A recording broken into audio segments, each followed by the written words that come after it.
present John Mayfield. You're in for a real good treat. He's going to start to off really good. Alicia's here. We love her as well. So we're going to ask that all of our committee pops out here so that you're not just staring at us. John is the focus, as he should be. And we'll get things going. And let's give John another hand real quick.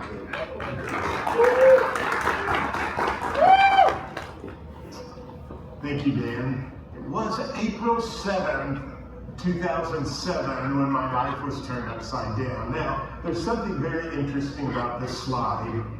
And I love to tell stories, and I love to tell the blueberry story now.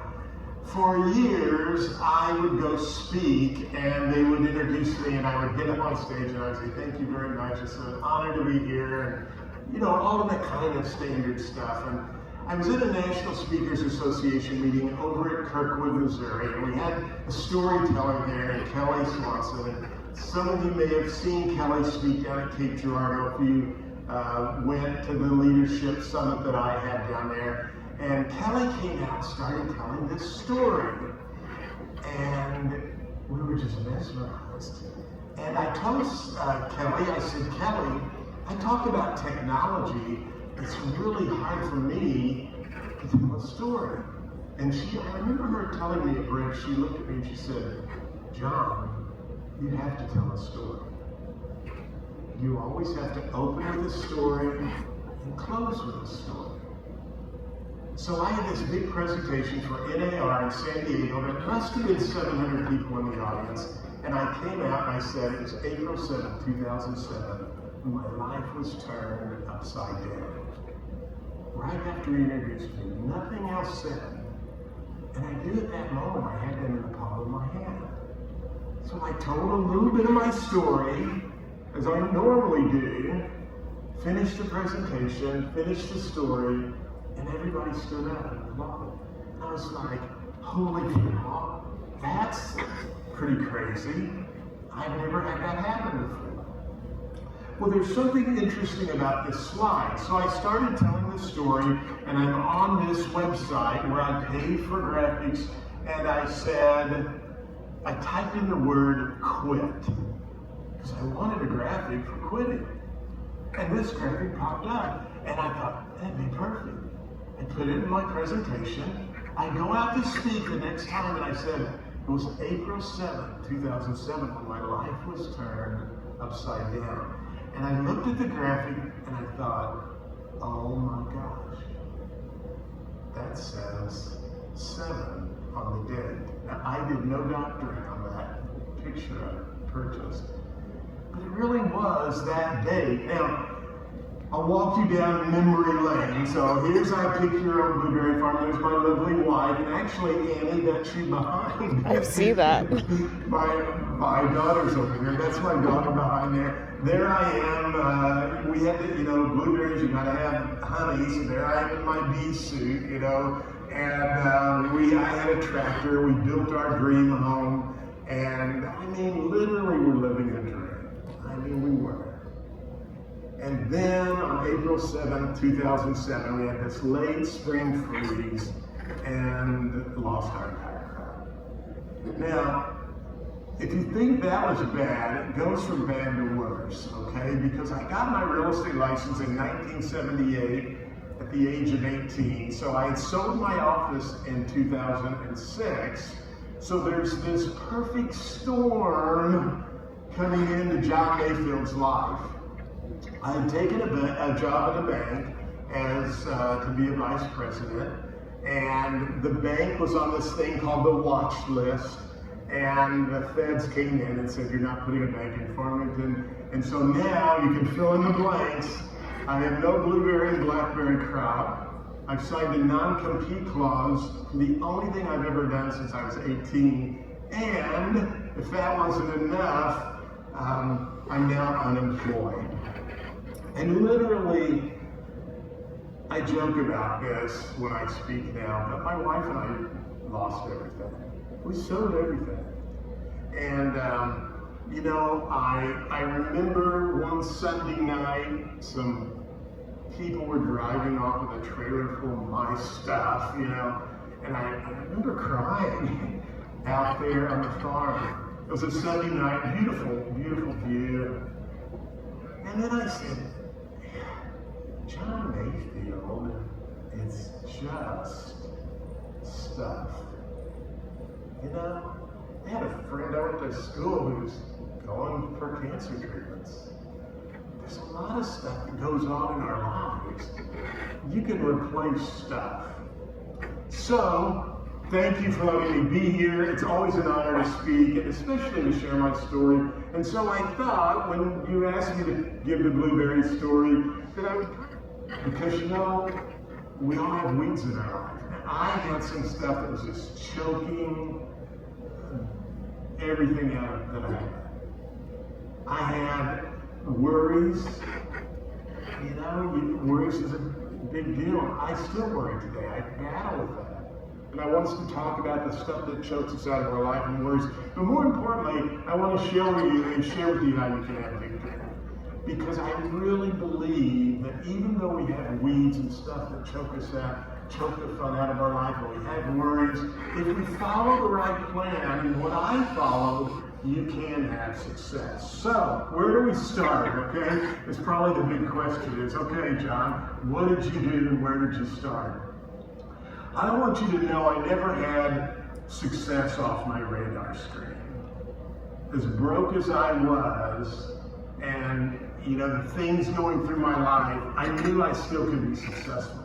But it's tough, and if you've ever been on Merrimack Bottom Road, there's a QT there now. There used to be a mobile station there. My wife and I literally, we sold everything, sold the farm. The bank actually bought the farm back because I think they were worried we would sue them. And they said, hey, if you will let us buy that farm back, we won't sue you if you promise to sign this paper and not sue us. And my wife and I were like, okay.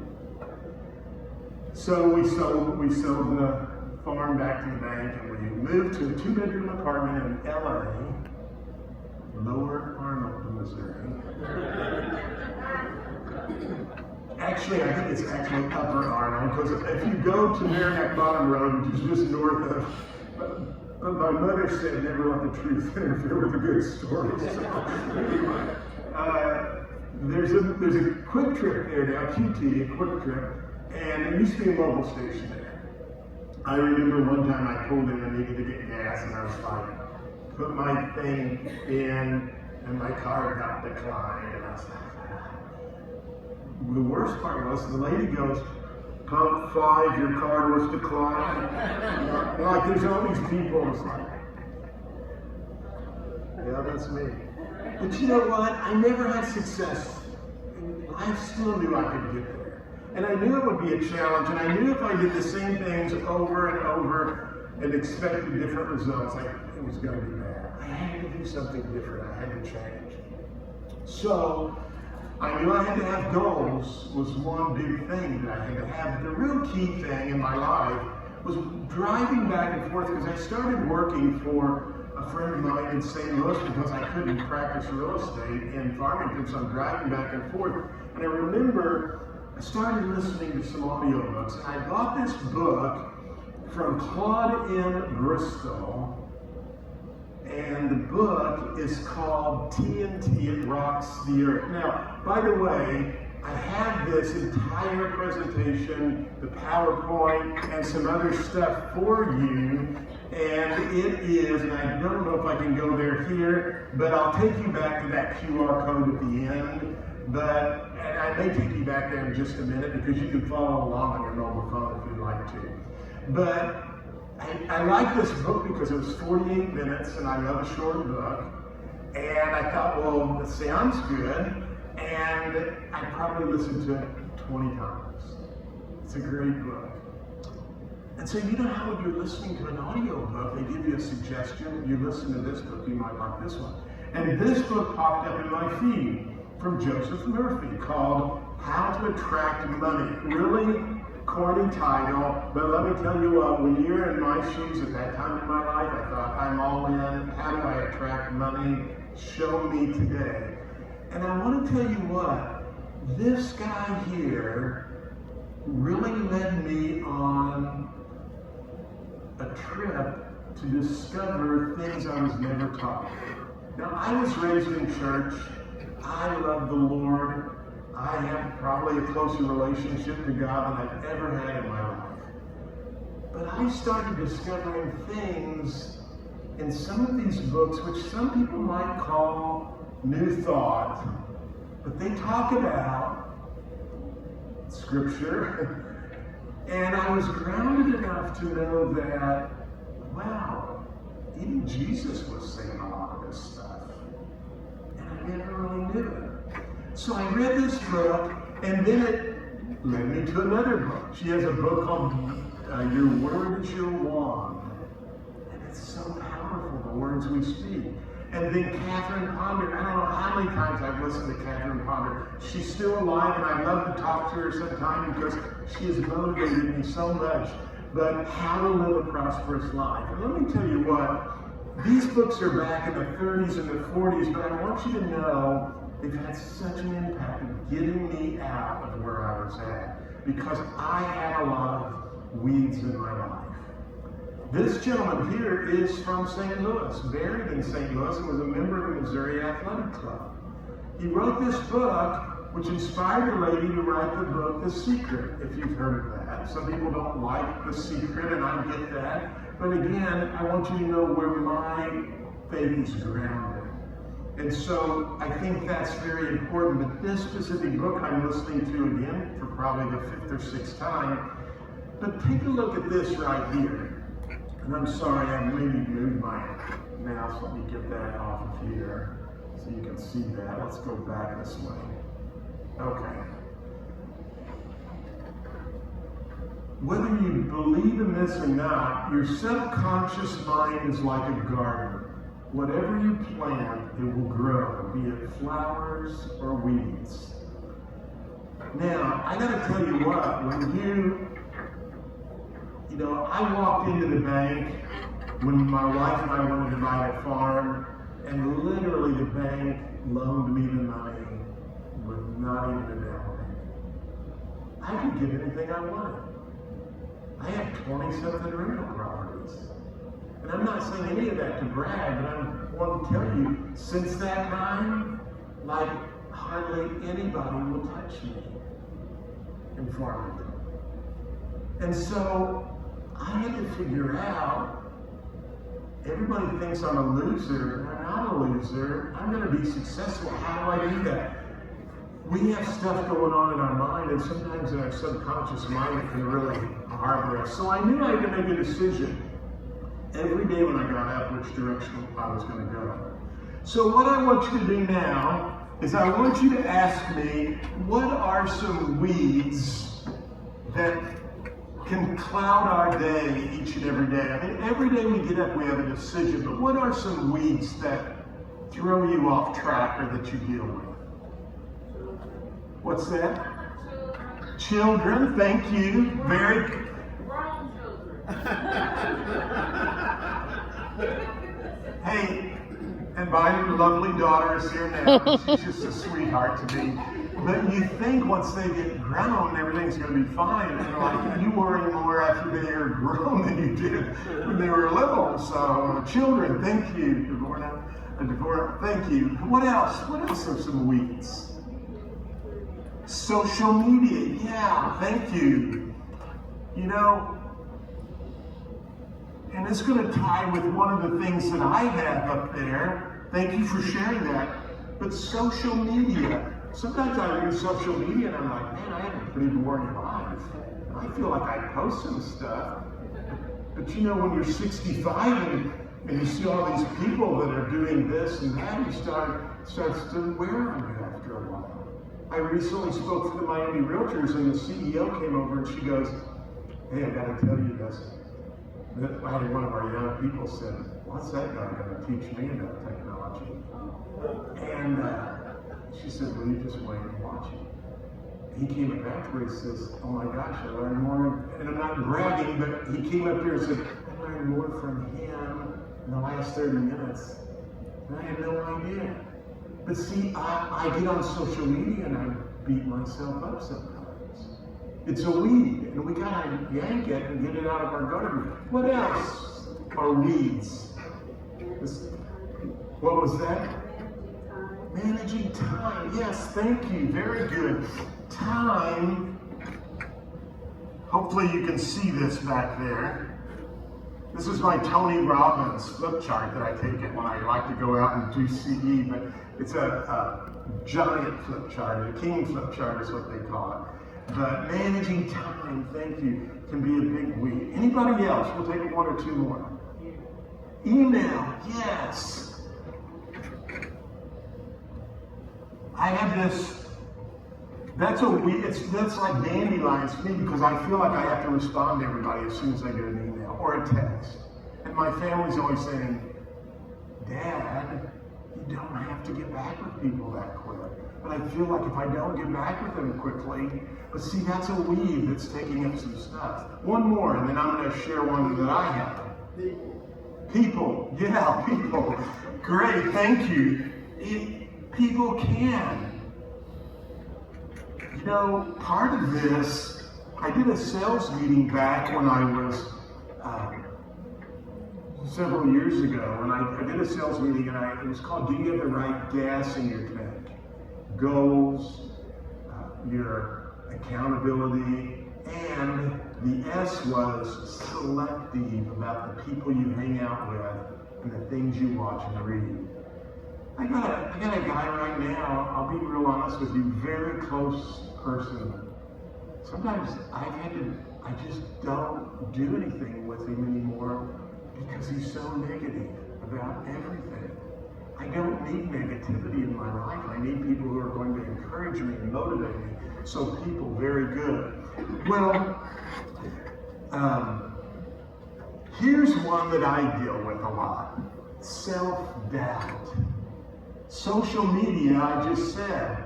I get to reading on social media and I'm like, the self-doubt just comes in. You know, am I not good enough? What's the reason, you know, why should I do this? I don't know if there's any new real estate agents in here, but sometimes you might be going through some self-doubt, like, can I really sell real estate? Is this for me? Will I ever be able to make a lot of money? And the answer is yes, you can. So don't let self-doubt take you away. So I've got a little acronym I want to share with you here. You want to write these down. Now, I could very quickly go through these with you. So let's just do the first one. The first one that I had to do was affirm. I had to affirm the truth. And part of that was, for me, was a lot of Bible verses that I'd learned to realize that, you know, I can do all things through Christ who strengthens me. I'm not trying to have a preaching sermon here, but that was something that affirmed. That was something that I had to affirm. I had to affirm the fact that, you know what, I can do this. I can be successful. I can sell real estate. I can overcome this, you know, challenge that I have in my life. So affirm the truth. The C stands for clear the weeds, okay? Clear the weeds. So I'm going to put that.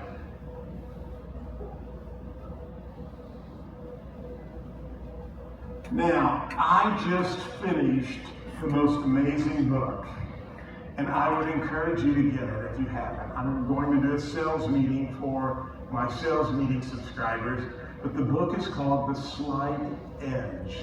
I don't know if you've ever read that book, but it's an amazing book.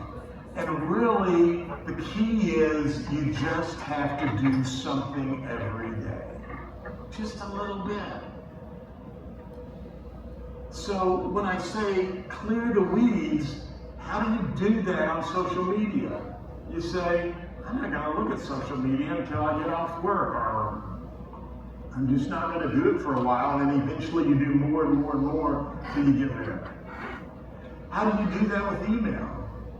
You say, I'm only going to look at my email at 8 and 3 in the afternoon, and put a little signature on there. You know, I did that for a while, and I had more people write me back and say, gosh, John, I wish I could do that. Thank you for that suggestion. But really, we don't need to read our email every 10 minutes. So clear the weeds. And if there's something going on in your life, ask yourself, what step can I do to just get rid of it a little bit at a time? So the Slight Edge, great book. I would highly recommend you to do that. The T is talk powerfully.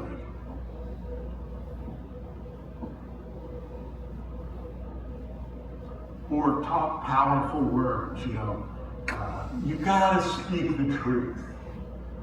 When that lady said, pump 4 or 5, I can't remember what pump I was at, your card was declined and all these people there, was just packed, and like, it resonated out. I said, yeah, that's me.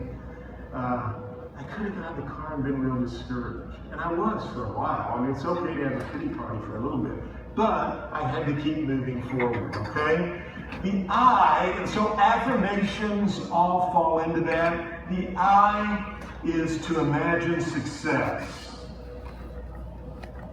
Now, if you've never done a vision board, you gotta do it. It's huge. Dan, I know you've done it.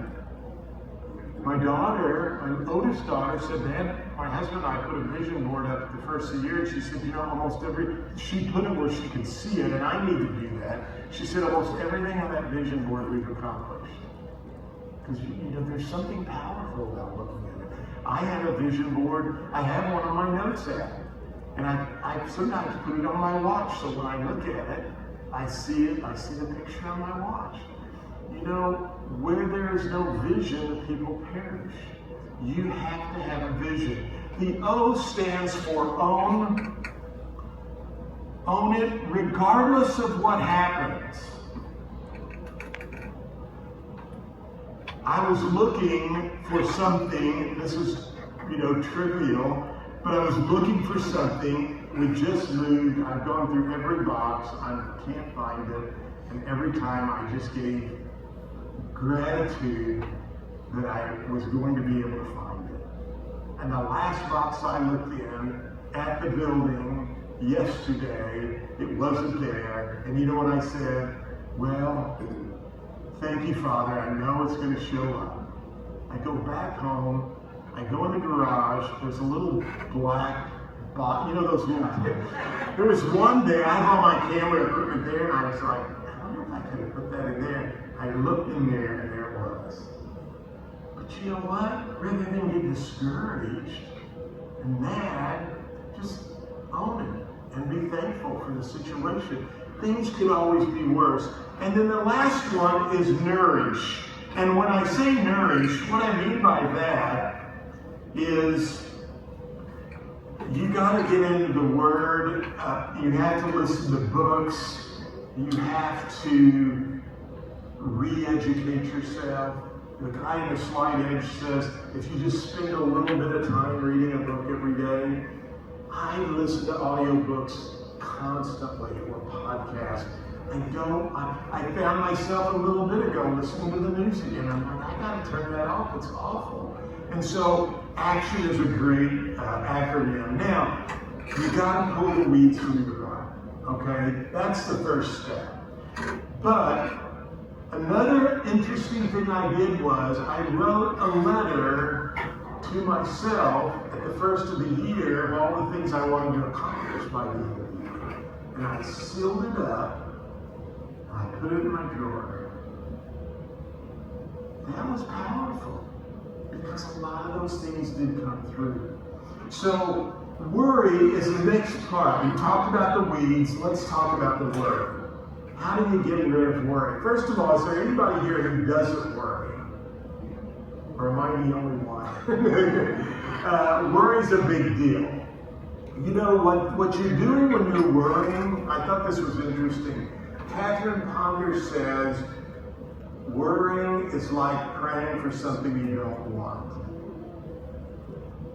Now let that sink in for a minute. Imagine someone who went out and watered dandelions but never watered the tomatoes or the peppers in their garden. You're just taking care of the weeds is all you're taking care of. So, what do some of you do to not worry about things? What's it? Pray? Pray, good, yeah. Yoga, good, there you go. You know, I go out and take a walk sometimes. One of the things I'm going to share a little bit coming up, and I'll go on and share it now because it just came up, but whenever I worry about something, Louise Hay says, just say, thank you for bringing that up. I appreciate that. However, and then go on and say what's true in your life or what you expect. So don't let things worry. You know, Proverbs 3, 5, and 6 was one of the big verses I had. And sometimes I worry about how am I going to pay my bills, and I have to think, you know, Jesus reminded us that God takes care of the little birds, doesn't he? Why do we have to worry about that? So I have another acronym I like, and we're going to wrap up here in a moment. It's called SOIL, okay? And so with the S, I want you to know these are the things that are important here, and I'm going to just mention two. Number one, step the spiral, and that's what, or stop the spiral, I should say. That's what Louise Hay says. Immediately just say, thank you for sharing that. However, that's not what I believe. You got to stop it in its tracks. And, you know, it's okay to talk. If you get that thought in your head, it's coming from somewhere, just remind it, tell them you appreciate it, but then say, that's not the way it is in my life. The O is observe and own. What's the root cause? I gotta be honest with you, sometimes a lot of my root cause, I look at it, Annie and I were talking about this earlier, has to do with the way I was brought up. You know, I hate to say this, but a lot of my church life was like if you did something wrong, you're in trouble, you're out the door.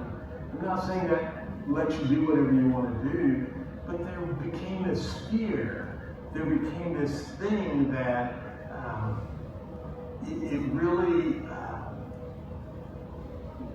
it was negative to what I needed to know. And so when I talk about that is understand that that's not always the case. That could just be a childhood thing.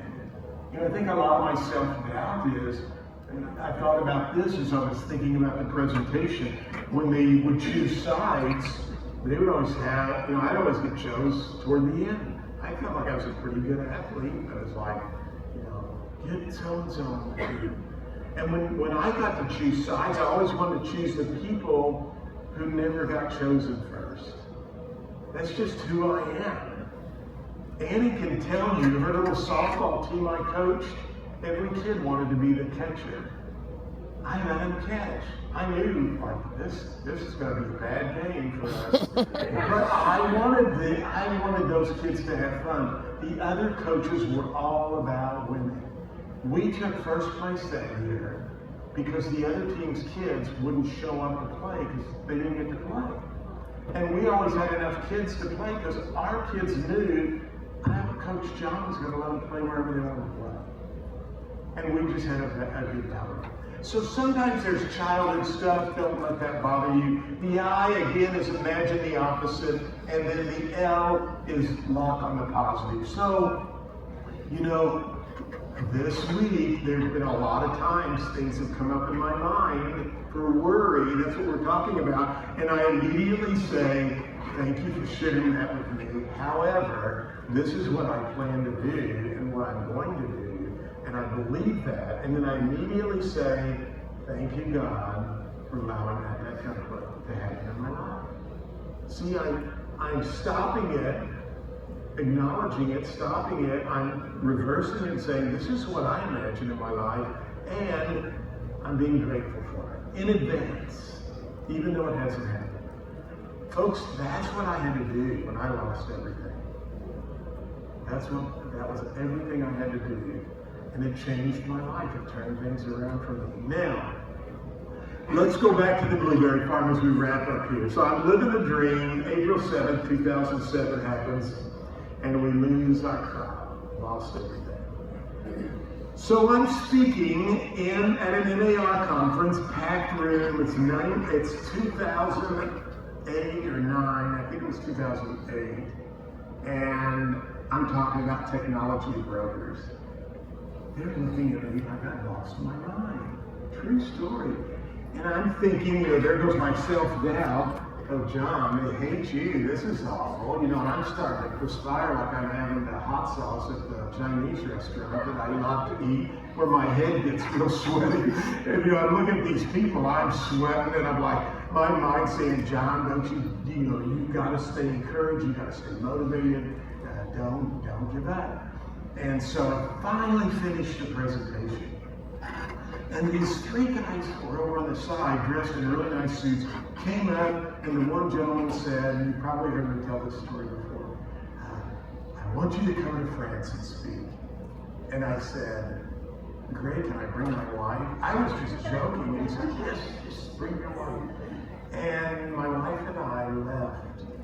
He called me after the conference and said, can you come speak in Nice, France? And I said, well, let me look at my calendar. No, I didn't say that. I said, yeah. Can I bring my wife? I want to bring a friend too. We left Lambert International Airport with $135 in our bank account. I said my dad would have turned over, that's great. I just didn't have the money. But I'm not giving up this opportunity. He takes wonderful care of us. We go there, and he invites my wife and I to come and live in France.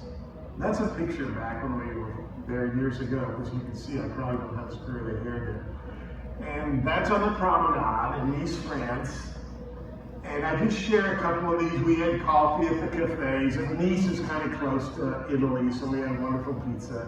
And there's my daughter, Annie, she didn't know she was going to show up in this, but she brought Charlie and came over and lived with us for a while. And that was a view out of our apartment right there. And I remember one day reading a book, and it was by Marcus Bach, who was from Kansas City. And Marcus put these words on there.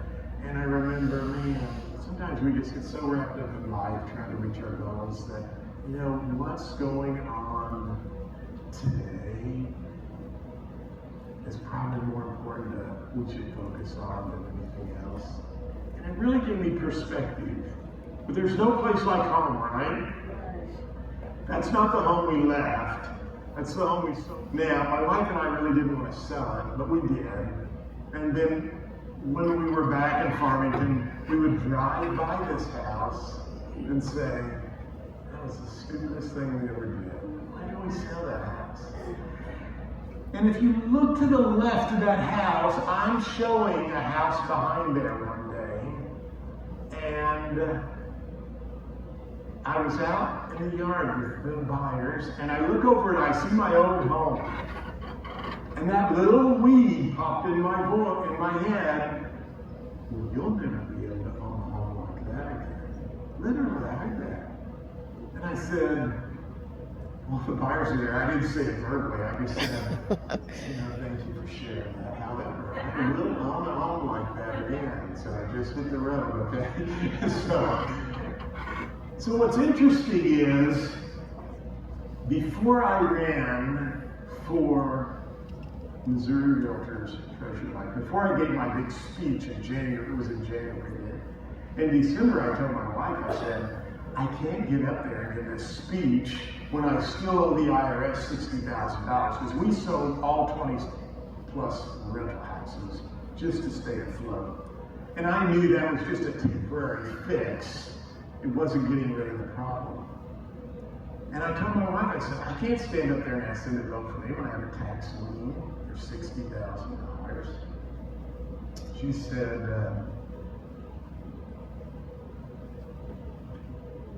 what do you want to do? And I said, I think we need to sell the house. So we sold our home, and I paid off that tax lien. Now, we had no idea where we were going. We were planning to go to an apartment. We were planning to go back to LA. And a friend of mine knew me, and our old home was for sale. And he said, if you want to buy your old home back, because nobody would loan me money. I didn't have any money left over after I paid the tax loan. He said, if you want to buy your own home back, my wife and I will buy that home for you. You can pay us back.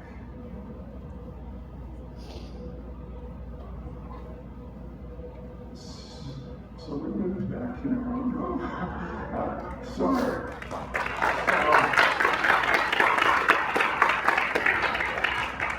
Thank you. And you know, it just shows that it doesn't matter how deep of a dark tunnel you're in, there's always hope. It really is. Don't give up. I ran for treasurer elected and lost. Janet did a great job. She out hustled me. I got close, but she won. But you know what? I remember Lane Morrow sent a card over to me through Cara Harmon. And I opened the card up, and he said, from the vestibule, Lane Morrow, he said, don't give up. You know, you're only one person away from someone who can change your life. I kind of flip that, because that's why I tell the story. Because I'm only one person away from changing someone's life. So you know, there's weeks and worry that at the end of the day, if we think big and dream big and do the things I did, you will be fine. So thank you so much.